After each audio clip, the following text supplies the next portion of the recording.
Friends, today we are here to discuss another method of teaching of mathematics which we call as heuristic method और discovery method। हमारे last lecture में हमने बात की थी problem solving method की, जिसे हम कहते हैं समस्या समाधान विधि की। तो मैं बात करूं प्रॉब्लम सॉल्विंग मेथड की या मैं बात करूं आज के हमारे मेथड ह्यूरिस्टिक मेथड की, तो दोनों में बहुत हद तक सिमिलैरिटीज़ हैं। And apart from these similarities, जो इनका प्रोसीजर है या जो इनका विज़न है या इनका जो मोटो है वो दोनों का डिफरेंट है। इसलिए इन दोनों मेथड्स को डिफरेंट नाम दिए गए हैं और डिफरेंट अप्रोच से ये यूज़ किए जाते हैं। और एक ख़ास बात ह्यूरिस्टिक मेथड की ये है कि it is originated by someone, ये किसी के द्वारा सुझाया गया है। तो किसके द्वारा दिया गया है? ये मेथड दिया गया है प्रोफेसर H.E. आर्मस्ट्रॉन्ग के द्वारा, जो ये कहते हैं it is a method to put the students in the attitude of discoverer. वो इस विज़न के साथ चलते हैं कि बच्चों के अंदर एक डिस्कवरर का एटीट्यूड होना चाहिए। हर एक स्टूडेंट जो एक लर्नर है वो एक डिस्कवरर भी होना चाहिए, वो इस बात को मानते हैं। और इस बात को मानते हुए उन्होंने ह्यूरिस्टिक मेथड को सजेस्ट किया है या डिस्कवरी मेथड को सजेस्ट किया है। अब डिस्कवरी वर्ड हमने सुना है, खोज जिसको हम कहते हैं खोज विधि, लेकिन ह्यूरिस्टिक एक हमारे लिए नया वर्ड है। हाँ जी, ये नया है। क्यों? क्योंकि ये ग्रीक वर्ड यूरेस्को से लिया गया, यूरेस्को, जिसका मीनिंग होता है आई फाइंड आउट, कि मैं फाइंड आउट करता हूँ, मैं पता लगाता हूँ या मैं खोजता हूँ। अब मैं खोजता हूँ के पीछे क्या साइकोलॉजी है?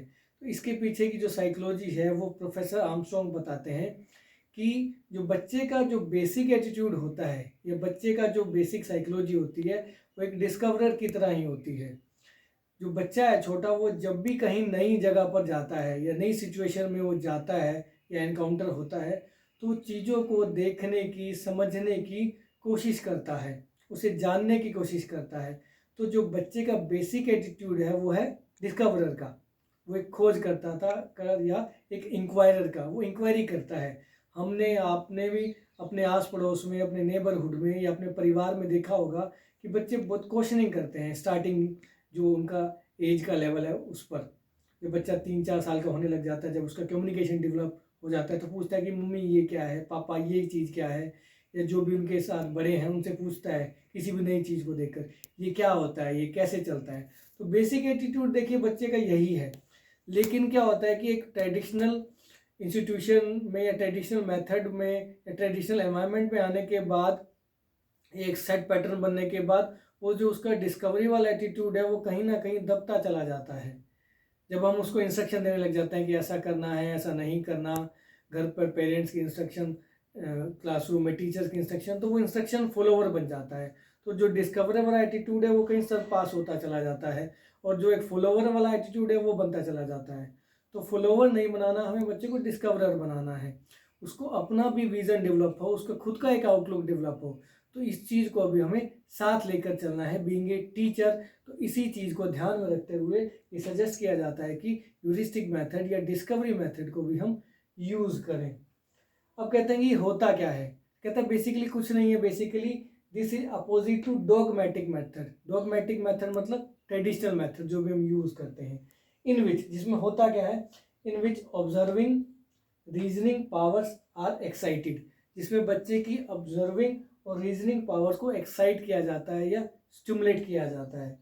Plus habit of self activity is developed, और उसमें बच्चे की जो सेल्फ एक्टिविटी की जो आदत है, खुद कार्य को करने की जो आदत है, जो हैबिट है, उसको डेवलप करवाया जाता है।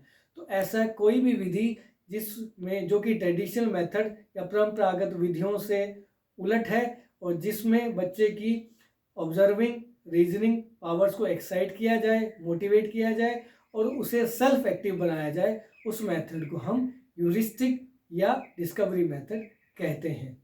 अब हम बात करते हैं इसके स्टेप्स की। और स्टेप्स की अगर हम बात करें तो ये कोई देखिए स्पेसिफिक मेथड नहीं है, जैसे कि इंडक्टिव था, डिडक्टिव था, एनालिटिक, सिंथेटिक था, या प्रोजेक्ट मेथड है, या और जो दूसरे मेथड्स हैं उनके स्पेसिफिक स्टेप्स हैं। लेकिन इस मेथड के कोई स्पेसिफिक स्टेप्स नहीं है। अब आपके मन में क्वेश्चन आ रहा होगा, भाई सर स्टेप्स नहीं है तो प्रोसीजर कैसे इसको हम यूज़ करेंगे? तो इसके लिए कुछ गाइडलाइन है या कुछ एक सजेशन है, वो हम डिस्कस कर लेते हैं कि कैसे हम अपने ट्रेडिशनल मेथड को डिस्कवरी मेथड में बदल सकते हैं। तो इसमें पहले क्या करेगा टीचर कि problem is assigned to the class and each child is made to feel responsible. आप क्लास में जाएंगे, प्रॉब्लम तो वैसे ही असाइन की जाती है या डिस्कस की जाती हैं, नॉर्मल रूटीन का प्रोसीजर है। तो जिस दिन आप डिस्कवरी अप्रोच से पढ़ाने जाएं तो उस दिन सभी बच्चों को, पूरी क्लास को आप जो है प्रॉब्लम असाइन कर दें और हर एक बच्चे को ये एक आप एहसास कराएं कि हर एक स्टूडेंट ये फील करे रिस्पॉन्सिबिलिटी कि इस प्रॉब्लम को सोल्व करना मेरी जिम्मेदारी है। तो वो एक बच्चा अगर इस जिम्मेदारी को समझेगा तो एक्टिव हो जाएगा उस प्रॉब्लम के सॉल्यूशन को निकालने के लिए। फिर हम क्या करेंगे कि the child tries to acquire information about problem from different sources. अब बच्चा रेडी हो गया है, हमने उसको रिस्पॉन्सिबल बना दिया कि आपको इस प्रॉब्लम के सॉल्यूशन को फाइंड आउट करना है। ये नहीं कि अपने मित्र पर या अपना जो साथ में बैठा है बेंच पर उससे आपने जो है कॉपी करना है या आपने उससे पूछना है। तो एक बार जब रेडी हो गया तो उसके लिए वो क्या करेगा, वो इन्फॉर्मेशन एक्वायर करेगा उस समस्या से जुड़ी हुई डिफरेंट सोर्सेज से। तो डिफरेंट सोर्सेज टीचर सजेस्ट कर सकता है, भाई आप अपनी notebooks, text book, reference books और जो भी सोर्सेज हैं वो आप यूज़ कर सकते हैं। इसके अलावा टीचर तो रहेगा ही रहेगा उनको गाइड करने के लिए कि अगर बच्चे कहीं प्रॉब्लम फील कर रहे हैं या कहीं बच्चों को ये लग रहा है कि ये इन्फॉर्मेशन सही है या गलत है इस प्रॉब्लम के लिए, तो वहाँ टीचर से वो बात कर सकते हैं, टीचर वहाँ रहेगा गाइडेंस के लिए। फिर हम क्या कर सकते हैं, अब ऐसा करेगा या इन्फॉर्मेशन गैदर करते हुए बच्चों के मन में क्वेरीज आएंगी, तो क्वेरीज क्वेश्चंस के फॉर्म में जो है वो मोटिवेट की जाएंगी। तो maximum questioning is motivated from students, और स्टूडेंट को ये कह दिया जाएगा बच्चों जो आप पूछना चाहते हो प्रॉब्लम से संबंधित या इसकी सूचना से संबंधित आप पूछ सकते हो। तो every student will try to ask some kind of questions that is arising in their minds.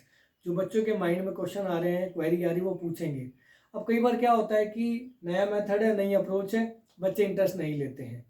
उनकी एक आदत वही डेवलप हो रखी है कि टीचर बताएगा तो हम कर लेंगे, टीचर करवाएगा हमें तो प्रॉब्लम, टीचर हमें फार्मूला बताएगा, टीचर पहले ब्लैक बोर्ड पर सोल्व करके दिखाएगा। तो एक सेट पैटर्न सा बन जाता है।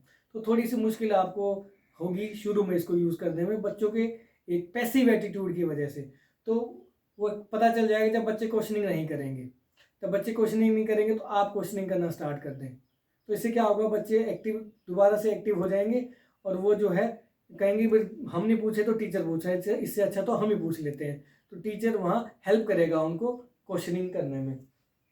अब ये जब सारे काम होंगे तो एक पैटर्न फॉलो हो जाएगा, तो एक रास्ता चल पड़ेगा, एक जो स्टूडेंट्स है एक पाथ पर चल पड़ेंगे। तो उस पाथ पर चलेंगे तो बच्चे क्या सीखेंगे, they will try to learn how to attack a problem, कि कोई प्रॉब्लम आती है तो उसको अटैक कैसे करना है, फिर उस प्रॉब्लम से संबंधित डाटा कैसे इकट्ठा करना है, डाटा जो इकट्ठा किया उसको इंटरप्रेट कैसे करना है, टेंटेटिव सॉल्यूशंस को कैसे फॉर्मुलेट करना है, और लास्ट में सॉल्यूशन की तरफ कैसे पहुंचना है। तो ये जो सारे मैंने टर्म्स बोली हैं इनको सुनकर आपको प्रॉब्लम सॉल्विंग मेथड की याद आ गई होगी। तो उसमें तो ये स्टेप्स थे पर्टिकुलरली, लेकिन इसमें स्टेप्स ये नहीं है, ये कुछ ऐसे चीज़ें हैं जो सिमिलर तो हैं प्रॉब्लम सॉल्विंग मेथड में, तो हम इनको फॉलो करते थे, लेकिन यहाँ हम इनको जो है फॉलो नहीं करेंगे। ये कुछ ऐसे स्टेप्स हैं या प्रोसीजर जो संभवतः या इनडायरेक्टली बच्चे करना सीख जाएंगे जब हम डिस्कवरी मेथड से बच्चों को कोई प्रॉब्लम सोल्व करना सिखाएंगे। तो इसलिए इनको डिस्कवरी मेथड भी बोलते हैं। अब आप कहेंगे जी ऐसा कब होता है, कैसे होता है, तो इसका एग्जांपल ले सकते हैं।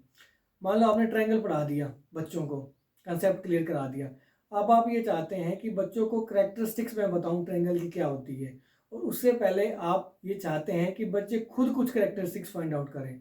तो आप क्या करेंगे, डिफरेंट ट्रायंगल्स ड्रॉ की गई कार्डबोर्ड पर बच्चों को आप सर्कुलेट कर देंगे। किसी में इक्विलेटरल ट्रायंगल होगी, किसी में स्केलन होगी, किसी में किसी तरह की, किसी में किसी तरह की, और आप उनको कहेंगे बच्चों आप ऑब्जर्व करो कि आप क्या देखते हैं, क्या पाते हैं इस ट्रायंगल को देखने के बाद।